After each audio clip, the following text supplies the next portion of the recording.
Hello and welcome to The First Draft, a new podcast by the Foreign Policy Research Institute in which we'll examine the ideas emanating from world affairs over the next few months. I'm Robert Kaplan, Robert Strauss Houppé Chair in Geopolitics. And I'm Dominic Green, Senior Fellow in the FPRI's Center for the Study of America and the West. Hello, and welcome to The First Draft, a podcast from the Foreign Policy Research Institute, with me, Dominic Green, and Robert D. Kaplan, who holds the FPRI's Robert Strauss Houppé Chair in Geopolitics. Robert, we're talking in the last days of November. The conflict between Israel and Hamas approaches now the 8-week mark, though it is at the moment under a temporary pause. In the other hot regions of the world, things are heating up still further. You have an article in the New Statesman magazine coming out in a few days' time in which you describe the battle lines of a global conflict being drawn. This is often, especially in the US, discussed in terms of democracy versus autocracy.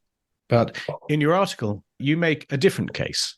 Yes. First of all, it's a pleasure to be here with you and to do this podcast once again. Yes, I made a different case. Rather than a democracy versus autocracy, I talked about order and the status quo versus disorder and changing the status quo. On this, first of all, the Ukraine and Israel-Gaza wars have become interlinked, because Russia is supporting Hezbollah through the Wagner mercenary group. It's forged a military alliance with Iran.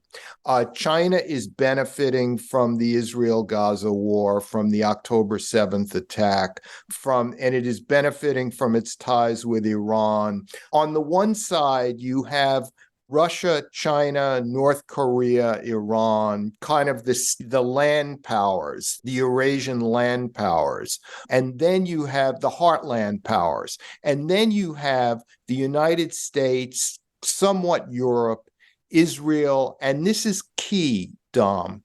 You have the conservative Sunni Arab dictatorships who every night go to bed each night hoping that Israel annihilates Hamas, but publicly say the opposite, essentially. So what do we have in common with conservative Sunni Arab dictatorships? We all worship the status quo. We don't want any changes. We don't want Russia to attack Ukraine. We don't want Hamas to attack Israel. We like things as they are.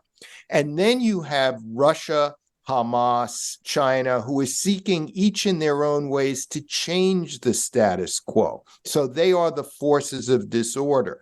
Remember that Henry Kissinger, wrote his first book, A World Restored, about how Napoleon was a force of disorder seeking to change the status quo, and so was Hitler, a force of disorder. So to just label it as democracies versus autocracies, that would wipe away 3/4 of our allies in the Middle East, essentially.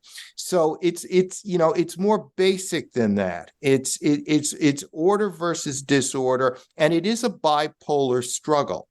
Because on one side, as I lined up all the powers, and on the other side, as I lined them up, and then you have Ukraine and Israel sort of in the same boat. The worse Ukraine is, the attack on October 7th hurt Ukraine because it took eyeballs away from the war in Ukraine. So Ukraine and Israel are linked in a way in this on the side of the status quo powers. There's several things there we should look at. So if we have an emerging conflict between the status quo powers who seek to preserve order as we know it, and the revisionist powers who are using disorder to displace the current order, it comes down in some respects, certainly at this point, when the United States is advancing its goals through client states such as Ukraine, Israel,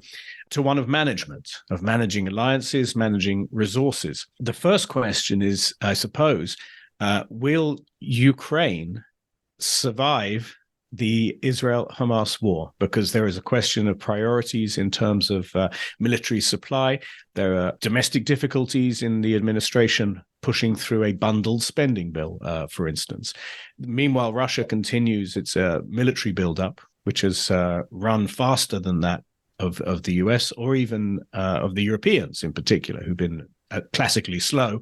Is Ukraine now on the back foot, or is it now a problem to be parked as we enter an election year? Ukraine, I think, is moving to be on the back foot. I think we all have to admit this.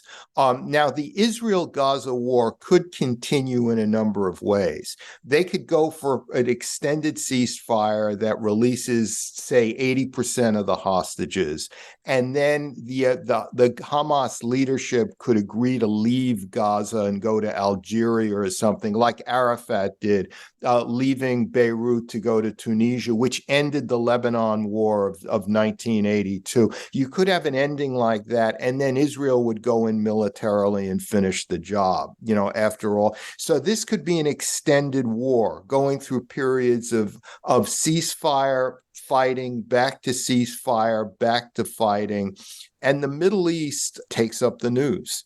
If this were to happen, it would mean less eyeballs for Ukraine.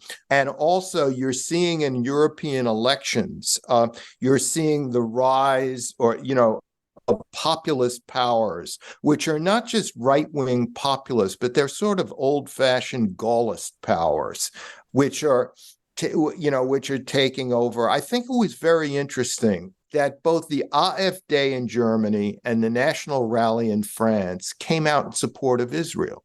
It is, and this has been brewing for perhaps 30 years. Because what those parties really are, when you drill down to the bottom, is they're anti-Muslim immigrant parties. That's what really motivates them. It's not Hitlerite anti-Semitism or anything like that. It's that they don't like immigrants. No, I think if anything, they have flipped into philo-Semitism, as admiring Israel as a country which, ironically enough, is a country which controlled its borders and had a strong national identity. These parties, in some ways, they seem to me to be right-wing social democrats. I know that social democracy is not often a term that is used in the US to describe political systems, but their combination of seeking to preserve a high level of individual freedom through greater state intervention in the economy, defending welfare systems, and both of those things effectively require tight controls over immigration and tight controls over the culture, over maintaining a sense of social cohesion in an age of mass movement. Now, one of the ways of interpreting what's going on here is this word, the polycrisis. Now, the polycrisis, as it sounds very good. It's in Greek to start with, like all the best political terms. And I believe it particularly identifies the role of climate as a driver of migration and so on. The actual facts of it seem to be more complicated in a sense, because obviously climate changes and drives migration. For instance, Bangladesh is a very or the Sahel. These are obvious examples. But most migration seems to be driven because people don't like the country they're living in, and in an age of cheap mobility, can make a better life by heading to a more successful state. I went down to Dover on the English coast for the Washington Examiner in late summer. And at that point, the majority of the people coming over the English Channel were from Iran and India, for example. So the question of why people move is a very complicated one, for one thing. Very complicated. Now, what about the political aspects of the polycrisis? Because you're describing a situation. Let me unpack this. First of all, let me go back to Ukraine for a moment. Ukraine is in for a hard slog, I think. And the Biden administration is out for a compromise, I think, behind the scenes. It's out for all that. The climate and the polycrisis are driving migrants north and west into Europe. Europe is the fight zone. It doesn't have the Atlantic and the Pacific on either side of it like we do. And look at all our problems with the southern border, which is minor by European standards, really a minor, manageable crisis. So Europe is the fight zone. And people are not just fleeing failed states, remember. They're fleeing a vibrant democracy like India. They'll be fleeing middle, countries in Africa that are not failed, but are becoming middle class, because it's the precise emergence of middle class that allows people the opportunity to move if they want to move. So it's success as well as failed states and war that is driving this, and climate, the disruption of agricultural cycles, all these things which lower standards of living, people, migrating from the desert without enough water into the shanty towns of the cities, and then they want to leave completely, so to speak, and head towards Europe. All this is going to lead to more and more migration into Europe, and that is going to drive what you described as these right-wing social democrat regimes. I mean, as long as there's like a migration polycrisis, climate change syndrome going on, that's a boon for European populism. And it exposes the old establishment, whether it's center left or center right, as out of gas, as essentially out of gas. And you see that in England. You saw that in Holland just a few days ago. That's where we're at in terms of that.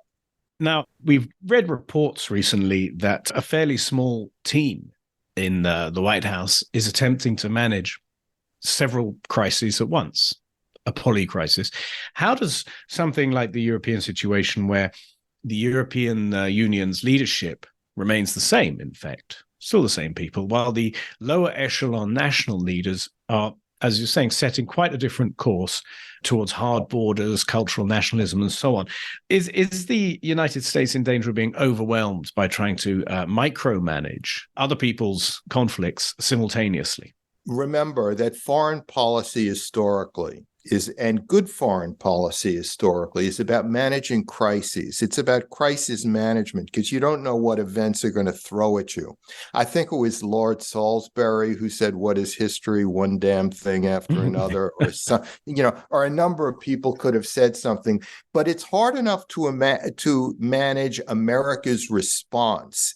But once you're starting to manage internal regimes elsewhere, it gets totally out of hand. And as I said, I think on another one of our podcasts, the Biden administration reaction to Ukraine initially made sense, because the Russians tank thrust failed. They immediately started committing massive human rights violations. The Ukrainians were willing to fight. We had been humiliated by Afghanistan, so they had to react strongly. And they were limited because they felt they didn't want to precipitate a nuclear strike, by Russia or something like that. But it's ended up in a stalemate. That's where it's ended up, maybe through little fault of the Biden administration. These are hard choices: how much weapons to give, what weapon system to give. Remember when Nixon and Kissinger decided in a snap of a finger to arm Israel to the hilt in the 1973 war, the Pentagon didn't have the bureaucracy it has today. Kissinger could just make a phone call to the Secretary of Defense, and presto, it happened. Now you have all these committees and layers who have to hold meetings on weapon systems and all. It's much harder for a White House to be dynamic than it was in 1973. So, that's why you have the Ukraine situation now as opposed to the Israeli situation in 1973. It's this mass buildup of vertical and horizontal bureaucracies. The president's initial response, of course, was to cut through all of that by making a personal visit to Israel. And then subsequently, we've seen the bureaucratic management of the crisis play out. The role of Qatar has been particularly significant. In 2012, Qatar opened a Hamas office at the request, allegedly, of the Obama administration. Qatar previously had served as a place where you could talk indirectly to the Taliban and all kinds of actors who are officially on the naughty step. It could be said that Qatar has helped to create the trouble that it is now doing its best to clear up. Yeah. On the other hand, you don't have to work through a huge bureaucracy if you are a monarchy. Yes, Qatar is like the new Switzerland in a way. We didn't have an embassy in Tehran. We had an intersection, I think, at the Swiss embassy and all of that. But Qatar is in the Middle East. It has the benefit of not being democratic, so it doesn't have a bureaucracy that it has to go through.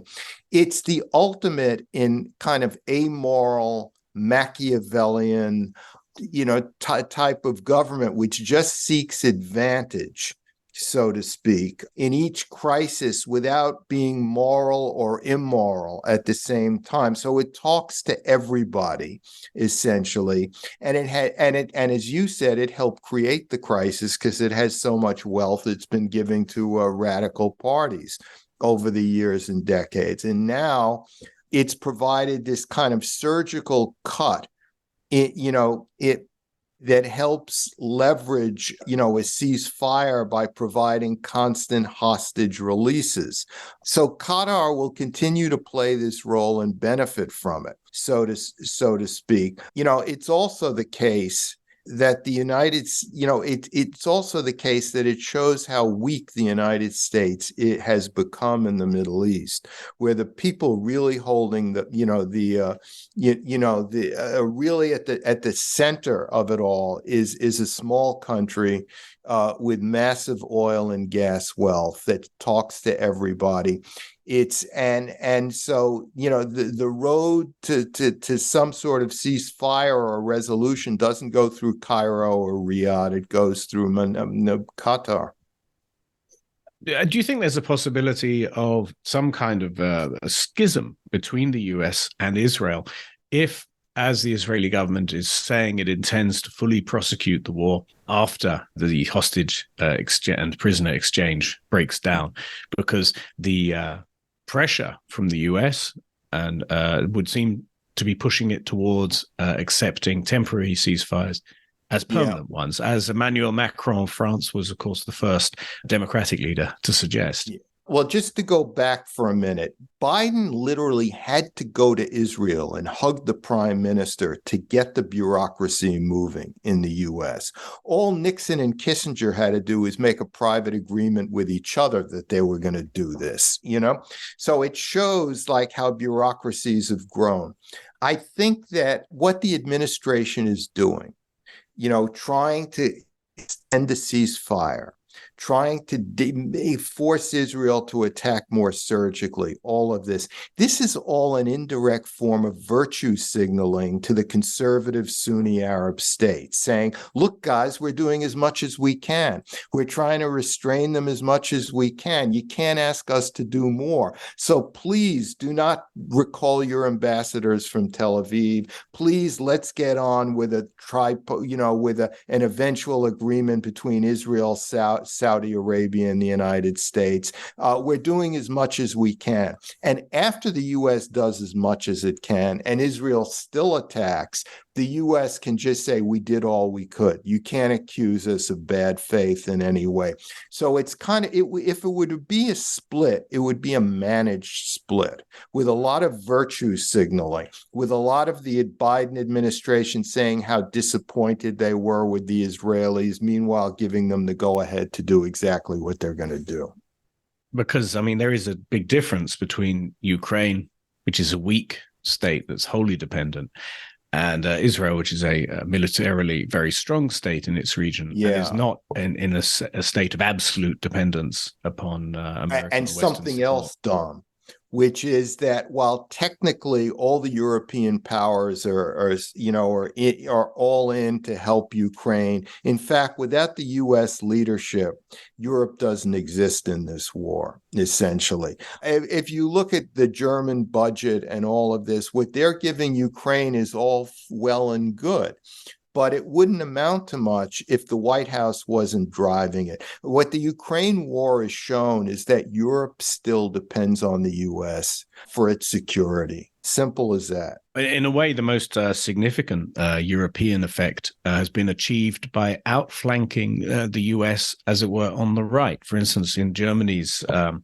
withdrawal of funding for UN agencies in Gaza, this actually is taking a tougher line than the US does. So that's actually the That's a new way, a new way of exploiting an empty space diplomatically, which given the domestic rightward shift that's occurring in European societies, now becomes possible. Now, turning from one kind of instability to another, you wanted to talk about what's going on in Britain in this episode. I'm very curious. You've been very prolific about it. Yeah.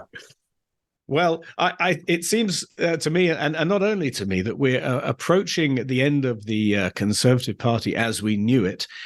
This has been the most successful party in the history of Western liberal democracy, and it appears to have run out of ideological road and also run out of the public's patience.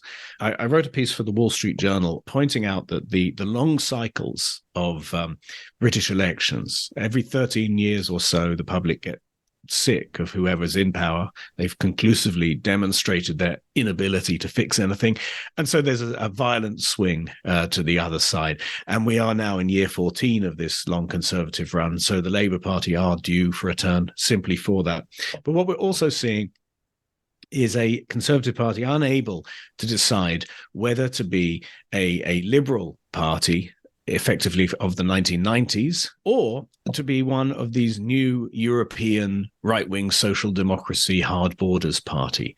And of course, nothing will focus their minds on this like a long spell in opposition, which I suspect is where they're heading. I don't think it can be emphasized enough that as the populist right achieves victories, and explain, please, what happened to our audience, what happened in Britain with the cabinet reshuffle, because it's very interesting. You made an interesting point that the person who was thrown out may represent the future of the Conservative Party as a kind of populist right-wing party that could, and as they attain power, they'll move to the center and become the new establishment on the right, kind of like de Gaulle. In a way. Yes. Suella Braverman was the Home Secretary, declared that the government's immigration and asylum policies were an embarrassment. The vast majority of people in Britain think so, and the numbers support her case as well. But for speaking out of turn, she was then fired, and the cabinet was reshuffled and lent now heavily towards as I said, the 1990s Blairite third way kind of Conservative Party. And indeed, David Cameron, now Lord Cameron of Chipping Norton, was revived after effectively the end of his political career in 2016 and has been brought back in as Foreign Secretary. This seems to be swimming against the entire current of the political mood in Europe and also the political mood in Britain as well. Nevertheless, the government has done it, and most people are scratching their heads as to why. It's said, the word from Downing Street anyway, is that elections are won on the centre ground. That used to be true. I'm not sure if it's always true now. The 2016 election in the US is a very good example of an election that wasn't won. Then again, the 2020 election probably was won on the centre ground in the traditional way. But that is, to me, really the nub of it, is this question of what does electoral politics look like in an era where you have a blatantly left-leaning and blatantly right-leaning parties, rather than the consensus, which reigned really from 1990 to 2008. Often what that comes down to is who could get their people out in a larger number to vote. Turnout becomes more important than capturing the center. In a way, this is particularly true in the U.S., where relatively fewer people vote percentage-wise than in European elections. It's about getting your people out. But I think that increasingly people in power up for re-election are at the mercy of events.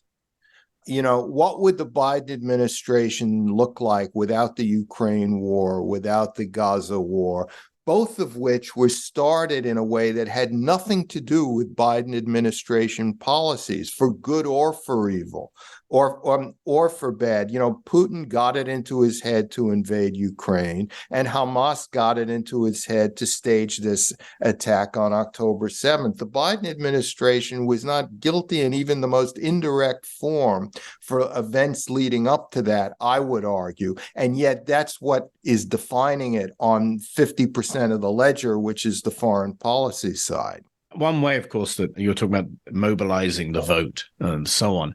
We are seeing two forms, I think, of mobilization. Domestically, the status quo, the institutional, traditional parties and so on, still rely on mobilization through old media. And while the revisionists of democratic politics rely upon new media, on social media in particular, there's been a great deal of complaints about the accuracy or not of the reporting of the Israel-Gaza war by major news outlets, which previously might have had a reputation for credibility, in particular the BBC. The alternative, of course, is a free-for-all. If you go on Twitter, now X, go into what you think about how the coverage has been, how the coverage has been mishandled in this war. I would argue that major outlets have misrepresented and mishandled the coverage of the Israel-Hamas war. I would say that, of course, everybody is working in the fog of war. But in this case, the fog only seems to have blown in one direction. The bombing of the Al-Ahli hospital in Gaza is the case in point, where the BBC, CNN, New York Times, Washington Post, and so on all ran, and the major agencies, AFP, AP, Reuters, all ran with the story that the Israelis had killed 500 people and blown up a hospital. And it very quickly emerged that it wasn't clear, within hours even. And subsequently, all of these outlets have had to walk it back, and they may yet walk it further back now that Human Rights Watch, of all people, has even confirmed that it believes that the damage was done in the car park, not in the hospital, and by a rocket fired by the Palestinian Islamic Jihad group, not by the Israelis. This level of fog, as it were, this thickness of fog does suggest a bias which is not serving the public interest. We see the same thing, I think, in the presentation of the Ukraine war as one between democracy and autocracy, rather than the articulation of necessarily limited strategic goals. In other words, explaining to publics why it is necessary to subsidize a war in a foreign country. Has this always been the case? Has there always been this institutional what drift? I've noticed generally among the media, and this goes back to, the Ukraine war, and the media's reaction has been much like the reaction to the Bosnian Balkan War in the early 1990s, is that the press picks a side, essentially. And it's a side that adheres to its humanistic values. And supports that side, and all the reporting goes along with that side. The press doesn't like balance of power wars. So it doesn't like Korea very much, because it's not a good versus it is a good versus evil thing, but it's about balance of power. It's about strategic superpower positioning, all of that. Whereas Bosnia and Bosnia-Herzegovina, the Balkan wars of the early and mid 1990s, were essentially had no strategic value, or they did indirectly though, and it was all about it was all about evil men who were killing innocent people, and the media picked a side essentially, and the reporting was all driven by reporting from one side, and making value judgments every quarter second, essentially. And we've seen quite a bit of that with the Ukraine war. The Russians are evil, the Ukrainians are good.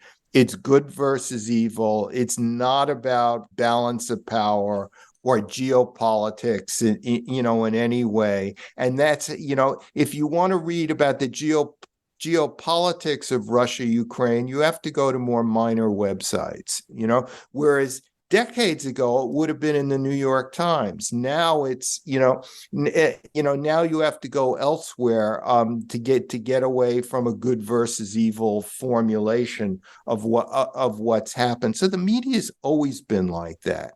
And, with Israel-Gaza, it's complicated by, there's people who, there's no neutral ground. There are people who are passionately pro-Israel, passionately anti-Israel, etc.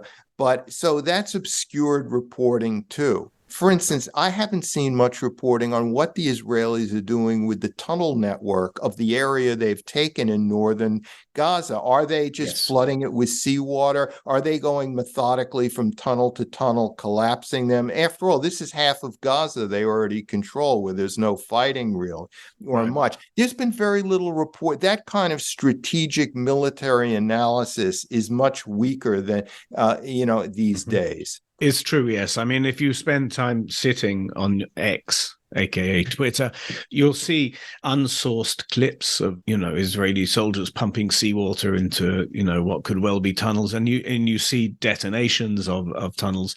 But you also read unsourced comments from IDF leaders saying there are far more tunnels than they knew about, and they're still even finding out about the extent of it. And as you're saying, this is not being accurately reported or even covered at all in the larger, or what people now call the mainstream media.